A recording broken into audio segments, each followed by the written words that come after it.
यानंतर बघूया मुंबईच्या काळा चौकीत प्रेम प्रकरणातनं तरुणीवरती चाकू हल्ला करण्यात आला। तरुणानं स्वतःवर ही यात वार केले आणि तरुणाचा जागीच मृत्यू झालेला आहे। जखमी तरुणीला उपचारासाठी केममध्ये दाखल करण्यात आलं होतं, पण 3 तासांनंतर गंभीर जखमी झालेल्या तरुणीचाही दुर्दैवी मृत्यू झालाय। आता क्षणाची मोठी बातमी आपण बघतोय।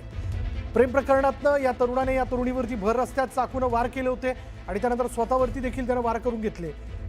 पण आता दुर्दैवाने आपण बघतो या प्रकरणात तरुणीचाही मृत्यू झालाय। अधिक माहिती आपण जाणून घेणार आहोत। आमचे प्रतिनिधी विजय वंजारा आपल्या बरोबर आहेत। विजय, काय माहिती याबद्दल?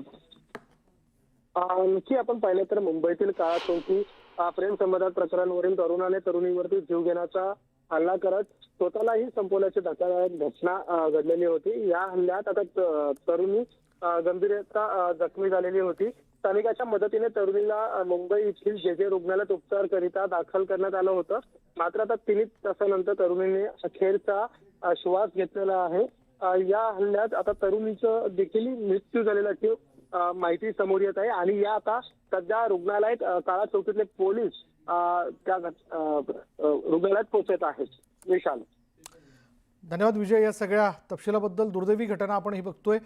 या तरुणाने प्रेम प्रकरणात या मुलीवरती चाकूने हल्ला केला होता, त्यानंतर स्वतःवरती देखील चाकूने वार करून घेतले। त्या तरुणाचा जागीच मृत्यू झाला, पण उपचाराकरता या तरुणीला रुग्णालयात दाखल करण्यात आलं होतं। तिथं उपचारादरम्यान 3 तासांनंतर या तरुणीचाही मृत्यू झाला।